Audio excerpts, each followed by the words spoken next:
if you haven't been paying attention, it's only on Roku, so everybody's going to have to stream it. There's no Sports 10 LA broadcast. You will be able to, I guess, listen to it on the radio if that's what you prefer to do.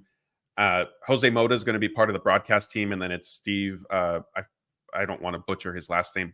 Bartholomew, the Diamondbacks play-by-play guy. Do either one of you guys capable of pronouncing it? I don't even know who it is. Okay, no worries. And Jody Jackson, the Diamondbacks reporter, is going to be on the broadcast. Blake is there. It's Roku now this season. It was Peacock before, right? Is there any sort of upside to MLB having these games on Sundays? Upside? I don't know. I think anytime you make fans download a new app or go somewhere else to watch a game, it's bad for fans. It's good for MLB's wallet, but you're hurting the fans in the process. I believe it's free on Roku, so that's a good thing.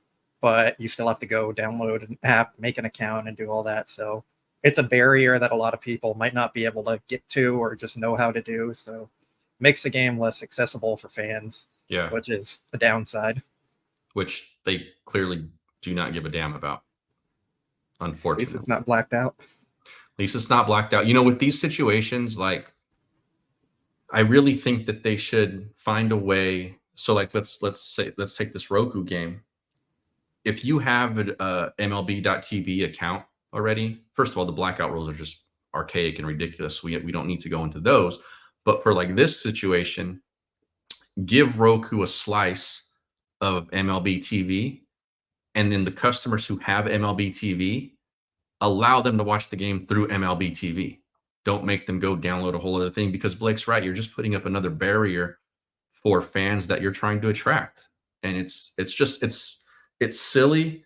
It's short-term thinking, in my opinion. They got the check now, so this is how they're going to do it now, regardless of how this affects the fans. I've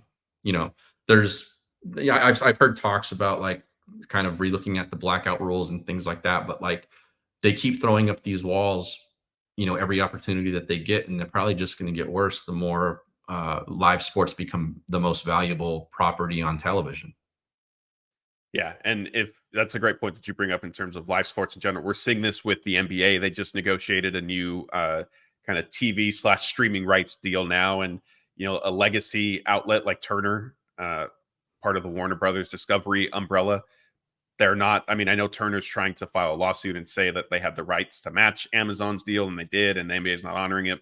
I don't necessarily see that playing out too favorably for them, but we've seen the NBA split out kind of a separate streaming package for Amazon for Peacock, which, as I mentioned, as we kind of got into this, Peacock did have the MLB contract, but MLB, Anthony, as you said, is looking to sort of get a little bit more, and the reports were that Peacock wasn't going to pony up, and Roku TV did.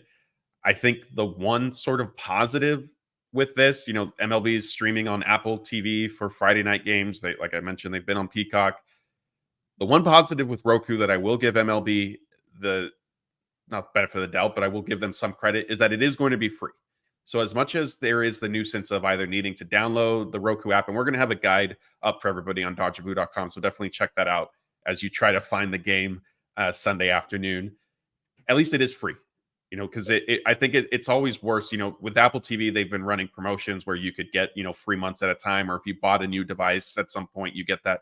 With Peacock, I think initially it might have been free, but then you needed to have one of their paid subscriptions to get to access to the MLB games. And so that to me is like the biggest, when they do stuff like that, I'm really like, man, come on, like get out of your own way type thing. It's the story of Major League Baseball for decades at this point. True. Blake, you're of the streaming age. I'm surprised that you're not on board with just being able to watch the games online instead of a TV. If there was just one app that worked for all of them, I'd be totally behind it. But when you have to go to 7 different apps to watch games throughout the season, it's just too much. And I think for a lot of fans in general, like not everyone has the capability of doing that, whether it's financial reasons on downloading multiple different services and subscribing, or you don't have like the product that you need to stream, or you just don't know how to do it. Like there's a lot of barriers in it. So I'm not going to get on board with that. I think they should be making baseball as easy to watch for everyone as possible. Yes. And that's how you grow the game. You don't do it by locking the games behind some other subscription that you need to go out and get now. Like if you pay for MLB TV, you should get every game. It's that easy. But they don't do that. They prefer to make their 17 different TV deals so they can make money from every different provider, and it hurts the fans in the end. Yeah, Blake. I think Blake hits the bottom line of this very well.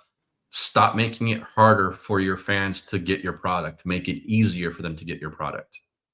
Yeah, definitely. I mean, yeah, there's no argument for that other than, like we kind of alluded to, there's a monetary aspect from MLB standpoint that unfortunately gets, I think, prioritized a little bit more so than fan interest or keeping the fans kind of in mind.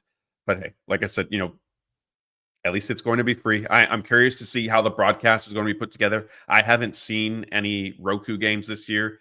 I guess we can knock on wood that this is going to be, I think, the first and last for the Dodgers, at least for this season.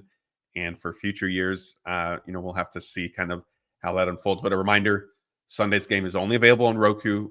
DodgerBlue.com will have a guide up for you guys. So after you're done watching this, if you're not 100% sure on how to find it, definitely head over to our website and we'll sort of hopefully walk you through things as easily as possible.